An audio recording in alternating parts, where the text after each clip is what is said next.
నమస్తే అండి. 2026 జనవరి 31న అత్యంత శక్తివంతమైన మొట్టమొదటి శని త్రయోదశి. అది కూడా శనీశ్వరుడికి అత్యంత ప్రీతికరమైన శనివారం రోజున రావడం ఈ రోజుని మరింత మహిమాన్వితంగా మారుస్తుంది. ఈ రోజు త్రయోదశి తిథి ఉదయం 8:26 వరకే ఉంది. కాబట్టి సూర్యోదయానికి ముందే స్నానం చేసి పూజ చేయాలి.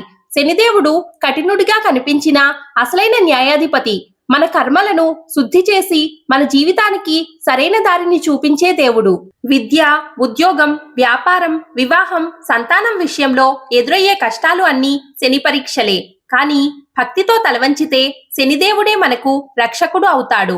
ఈ పవిత్రమైన శని త్రయోదశి రోజున శివుడిని స్మరిస్తూ శనీశ్వరుడిని భక్తితో పూజిస్తే శని దోషాలు కరిగిపోతాయి, అదృష్ట ద్వారాలు తెరుచుకుంటాయి. ప్రస్తుతం శనీశ్వరుడు కుంభరాశిలో ఉన్నాడు. కాబట్టి ఏలినాటి శనిలో ఉన్న కుంభరాశికి, మీనరాశికి, మేషరాశికి, మిథున రాశి వారికి కంటక శని, అలాగే సింహరాశి వారికి అష్టమ శని, ధనస్సు రాశి వారికి అర్ధాష్టమ శని నడుస్తుంది.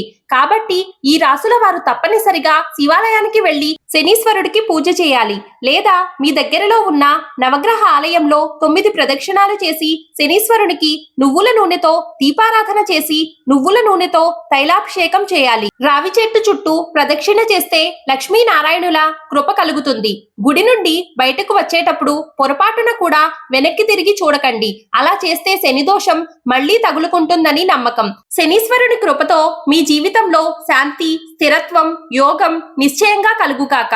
ఈ శని త్రయోదశి రోజున శని, హనుమంతుడి మధ్య జరిగిన అద్భుతమైన కథను కింద ట్యాగ్ చేశాను, తప్పకుండా చూడండి. మరిన్ని ఇంట్రెస్టింగ్ అప్డేట్స్ కోసం మన ఛానల్ ని సబ్స్క్రైబ్ చేసుకోండి.